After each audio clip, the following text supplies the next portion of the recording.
Hey everyone, welcome back to the podcast. Today's episode is a little different than our usual success stories. We've been talking about how things have been changing in the field of mental health and what we as practice owners can do to navigate those changes. And today I'm joined with Alicia Tavener, who is an MFT in California doing ketamine-assisted psychotherapy in her practice in both intensive format, in group format, with therapists, with couples, all sorts of fun stuff. So let's get into it. Hi, Alicia. Hi, thank you for having me. Yeah. You and I have talked some about this, about how the landscape of private practice has changed as we've had more of these like Almas, Headways, and these other kind of companies come in.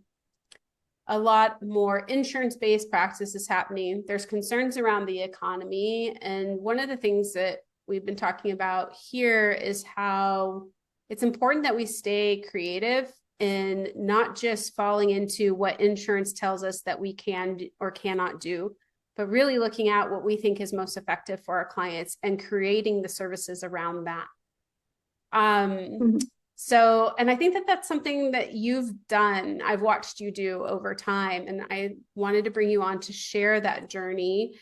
When did you start doing CAP, ketamine assisted psychotherapy? So it'll be 2 years, I think. Where are we? 2025. Yeah, in 2023, I started looking into it and getting trained and facilitating in 2023. Mm-hmm. And when you first started it, what kind of format were you doing it in? So initially, I was doing one-on-one, just individual, and most of the clients that I would see were my current clients, right? So in my practice, I focus a lot on couples, infidelity recovery, intensive work with like attachment issues and things like that. And I would see like, okay, this person needs something more. They need, right? Like the traditional one session a week was just not enough. And so, I had my own experiences with psychedelics that kind of pushed me down this avenue. And so initially I was doing it with just one person at a time or with a couple. And since I've done more like group work, more couples work, adding it to like intensives for couples, but there's kind of a variety of things that I've shifted into doing with the CAP. Mm-hmm. And why the shift? Like, because I think when you first started doing your CAP training, right? Like we just fit it into the traditional model, here we go. But then you started to say, wait a second, why was that? Like what sparked the innovation, the creativity? Well, I think time, number one, right? Like this, when you do CAP with an individual, you do prep sessions, you do the actual dosing session, which is 3 hours, and then you do an integration session. And like that's a big chunk of time that I'm taking out, per week. And so then I shifted into doing like group where I would have, my most recent group was a women's group where I had, a bunch of women on my caseload and they were saying the same things. They wanted a big change. They wanted self-discovery. They wanted to like also be reconnected with themselves, like who they truly were. Mm-hmm. Um, there's a lot of like people-pleasing behavior, and they had very similar relationship dynamics that were happening in their romantic relationships. And I was like, in my head, I'm like, these women need to be together. So I shifted things and I said, okay, I'm going to do a group which wasn't just a traditional like weekly process group. We did the prep and then they did their dosing session together, right? So where I would have, 3 or 4 people doing, that's 3, 6, 9, 12 hours of time. Like I don't want to work that much, to be Yeah. honest. Um, and I think that camaraderie for them and like seeing like, oh, I'm not alone in my situation, was super powerful. I understand the power of community. And so that was really important for me to like share that with the women that I was working with. So that's why I shifted into doing the group work. And what about the intensives that you've been doing? Oh, so I do intensives for couples. And I mean, that started out of like where there's just not enough time. Like 50 minutes is, like you said, it's dictated by the insurance company. I didn't make that up. Um, Somebody said that, but I don't take insurance. So that Hmm. doesn't even make sense for the work that I'm doing. And a 50-minute session for a couple who's recovering from infidelity or like trust violations or just really wanting to reconnect. Like some of the work that I do is, these interventions through like IFS or brain spotting, they can take a long time. And so I started first by saying like, hey, I was noticing clients where we would be pushing the time, right? And they would want to go overtime. And if I had it, I might give it to them, but with a precursor of like, hey, do you want to add 30 minutes? Like I have a break after that and we can keep going. And they would say yes or no or whatever.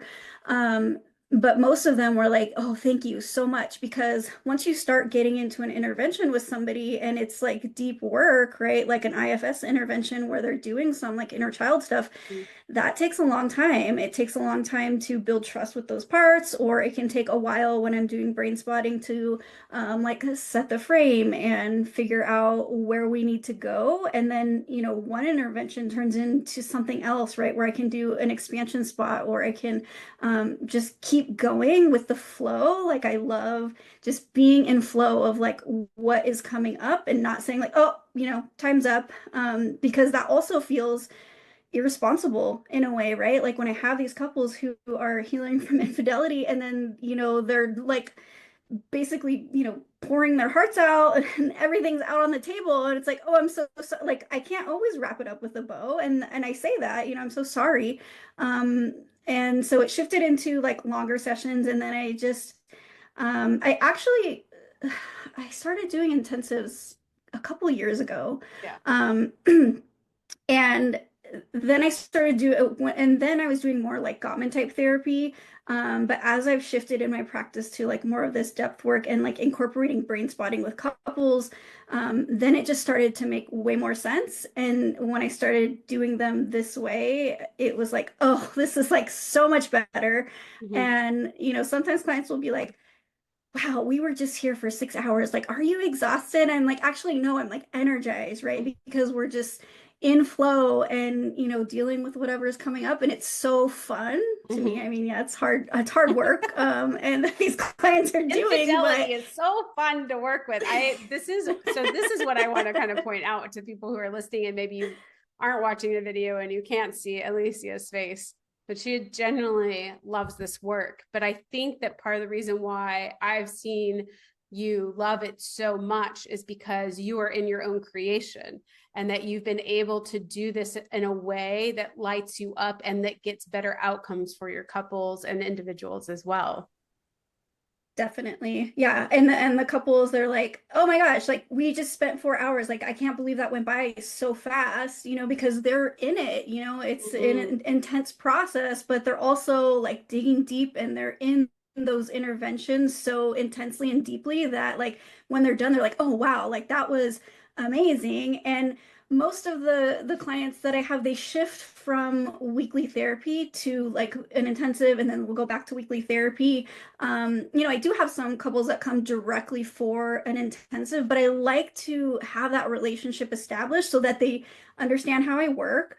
And then once they do an intensive, they're like, oh yeah, there's no way we would have gotten to that, right? Like imagine if we stopped at the 50-minute mark or even the 90-minute mark, like there's no way that we would have been able to get to the depth of the work and the healing that they were able to achieve in that amount of time. So Yeah. I love it.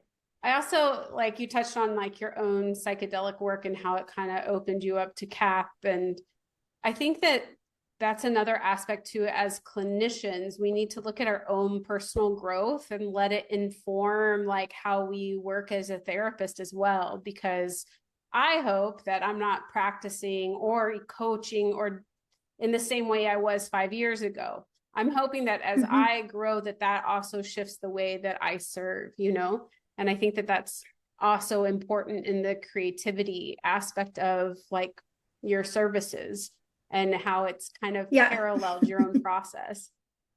It definitely has. I mean, it's open, right? Like we can't take people deeper than we've been. Mm-hmm. I'm a strong believer in that, right? I've done my own cap work, I've done my own psychedelic work, to understand, like you have to understand the medicine that you're serving, you have to understand what the process is like.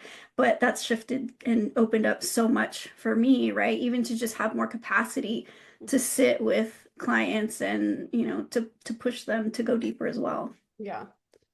Now, do your clients like get reimbursement for some of these services, or is it more just the individual therapy that they can do that through their insurance? They can, at times, I think they're getting reimbursed. I mean, it really depends, right? It depends on the Okay. insurance. I have a client that I'm working with right now, that I believe she's getting so there's a prep session, there's a dosing session, and then there's an integration session. So the prep session and the integration session are just like a regular 50-minute session.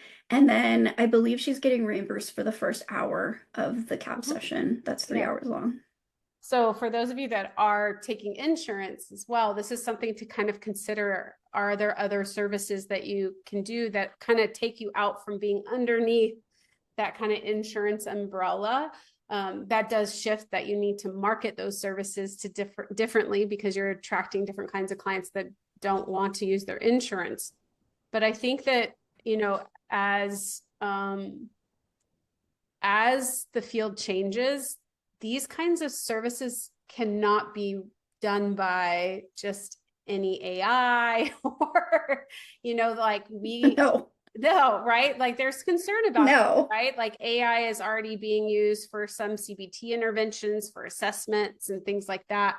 But when we get into these like somatic practices, brain spotting, EMDR, CAP, psychedelic integration, things like that really does take us further and ahead of like what is happening in our mental and with technology. And I feel that that is the way things are going. And not to say that if you do traditional talk therapy that you can't continue to do that, but if you are concerned or like wondering what is like you're worried, then like start looking at like how do you differentiate, how do you set yourself apart. And I think creating intensives and doing this work in this way is one of the ways that you've done that.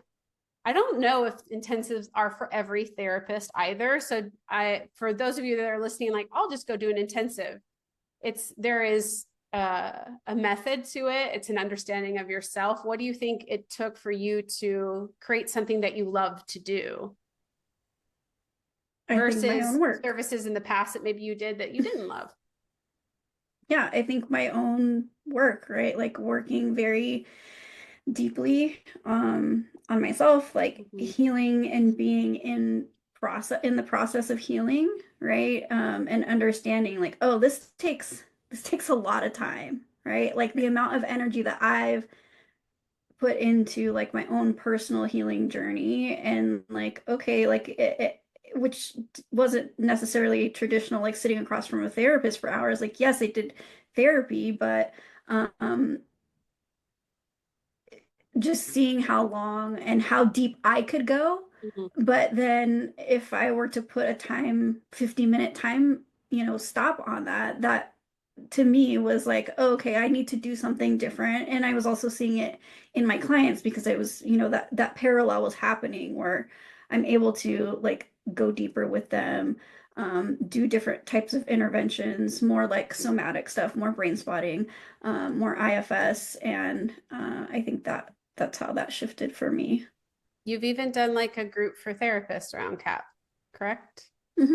Mm-hmm. Yeah, it was really fun. What do you think? How has it been received amongst like colleagues around substances and medicine and all that sort of stuff?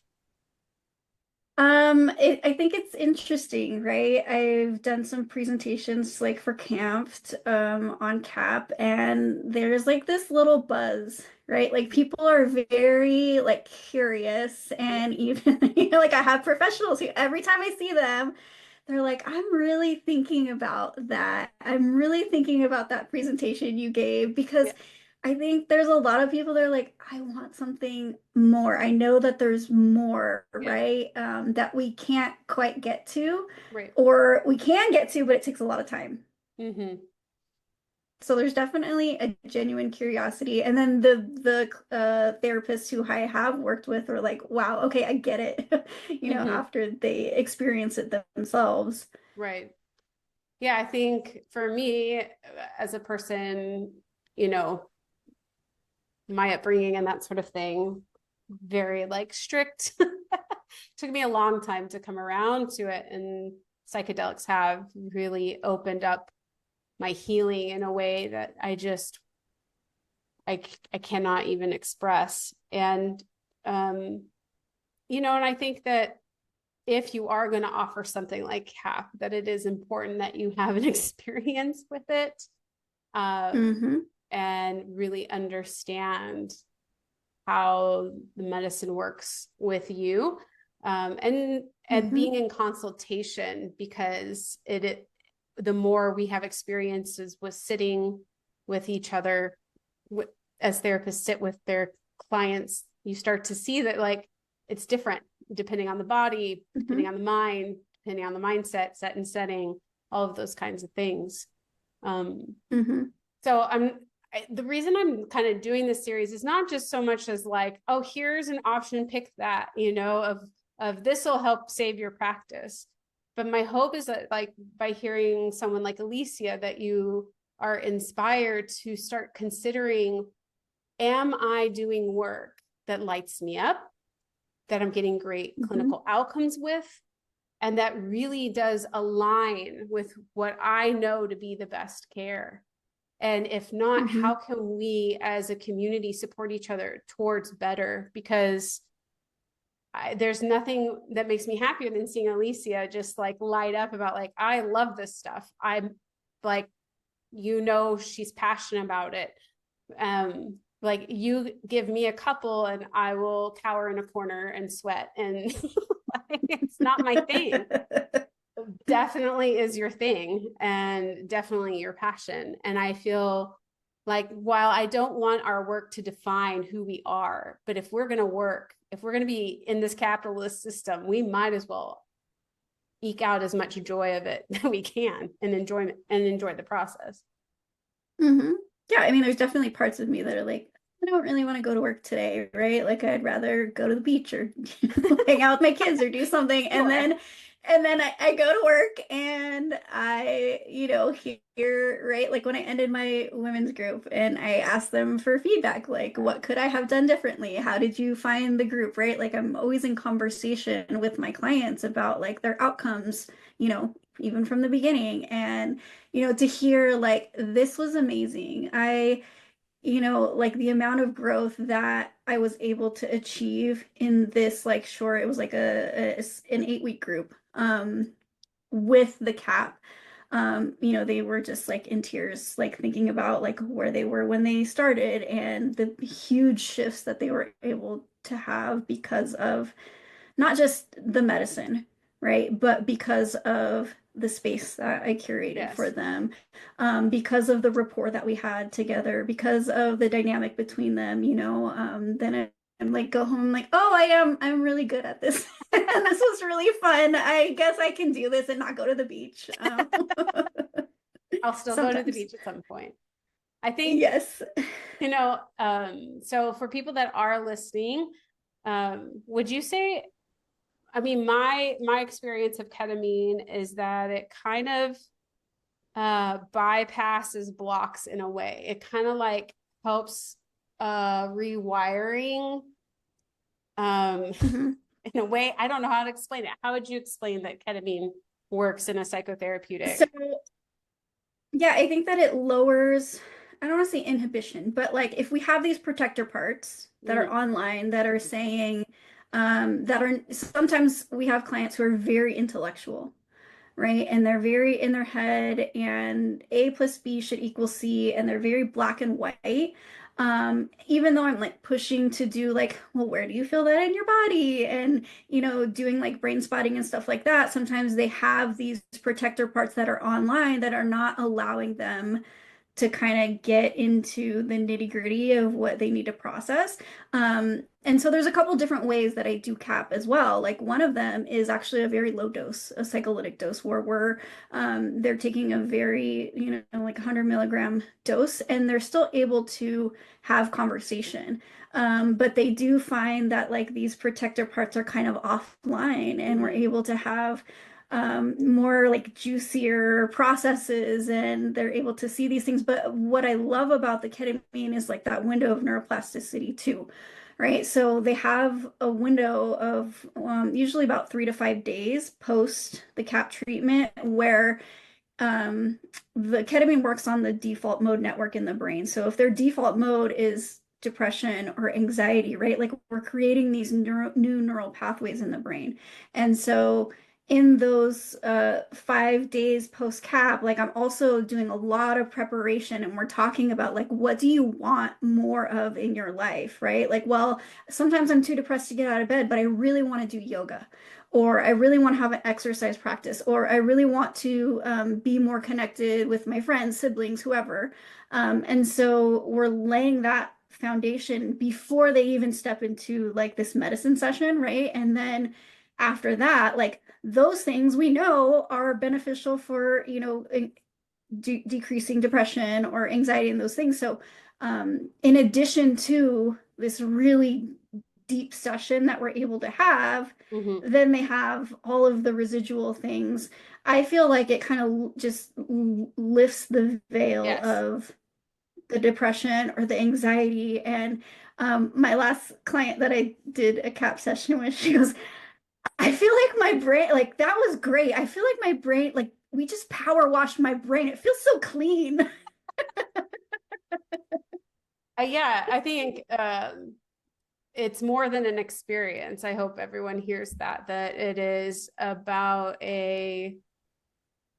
there is integration here, and there is a Yes. window in time when that integration is the sweetest and the most like meaningful, just because of the neuroplasticity, the window. Hmm. Every substance has different windows and things. But I in part I brought you on to talk about like the process of innovation and practice, but now I'm also hoping that if you are a therapist that has been struggling or feels blocked, maybe you'll be inspired to try ketamine Hmm. assisted psychotherapy. I think there is something about it that can really help people um, repattern. And Especially, I mean, there's so many therapists who are just burnt out, yes, you know, mm-hmm. Yeah, so tired and burnt out. And, having all of that, we pick up a lot of the energy in the room with our clients. And if you're not careful and intentional about how you're working, right? Like, then you just feel bogged down. And so ketamine also is really beneficial for burnout, because it just kind of lifts that veil. And then you can see like, oh, this is kind of the path that I was going on. And now I feel more connected to that journey, right? mm-hmm. Or I feel more connected. And so then in the integration sessions, I'm doing brain spotting, IFS, all that good stuff, but your brain is wide open. Mm-hmm. And so any intervention that you do right after the CAP too, even in the session when, you kind of come back and you're fully in your body, it's like this golden hour of like still Mm-hmm. processing. And then the next day we're doing integration, and that is like magical. Yeah, there is I love something it. I've noticed about my own psychedelic experiences when I integrate with brain spotting. It seems to mm, be more of a permanent stay of shift.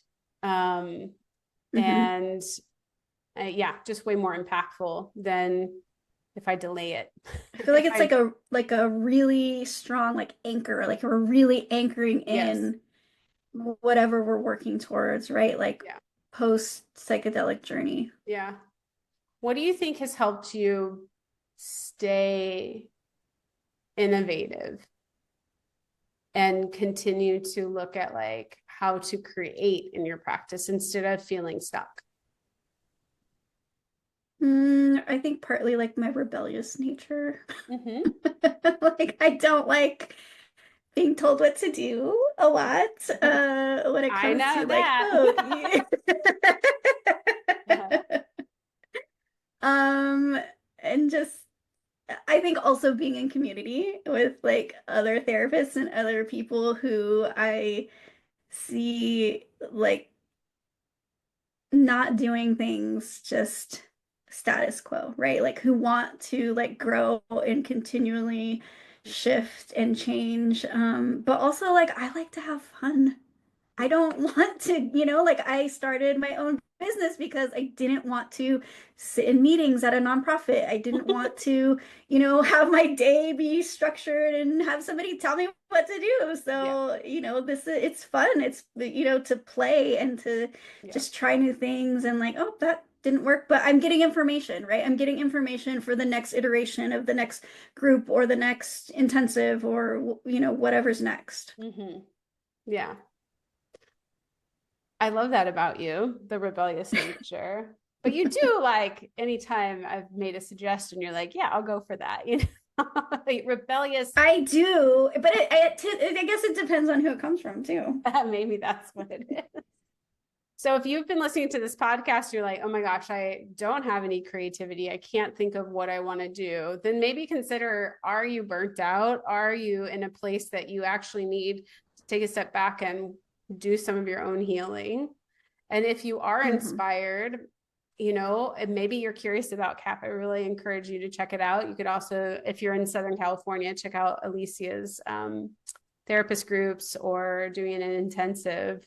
But I think that whether it's CAP or breath work or some other thing, it's about really stepping into what aligns with you and what you believe in and bringing that to the table fully in a way that it doesn't matter what insurance approves of in these kinds of things, but it's more about really giving your highest and your best so that you can feel good, your clients can feel good, and we can kind of step out from underneath the thumb of what's happening in the economy and what's happening in our world right now. I'm not saying we aren't impacted, we all are, but if we can keep creating, I think that is a key to our survival and thriving. Right, but like you said, looking at like why am I feeling so, why can't I create? We all have the capacity for creativity. And if not, like why am I burnt out? What's happening with me? That's I think one of the best gifts that you can give yourself and also your practice. Yeah. If people want to learn more about you, do you want to share your website? Yes, it's ranchocounseling.com. Yeah. Check Alicia out. Check out CAP. Take care of yourselves. I think that the next 4 to 5 years is going to be interesting in our field. And I think that it's people like Alicia and people like you who are listening that want to be leaders and innovators that are going to have an actual say in how we respond to the world around us. And because I think our work will always matter. I think that we will always be needed. It's just showing up with that, meeting that need in a way that really does align with us and doesn't just fit some status quo. All right. Well, until next time, thanks, Alicia. Thank you.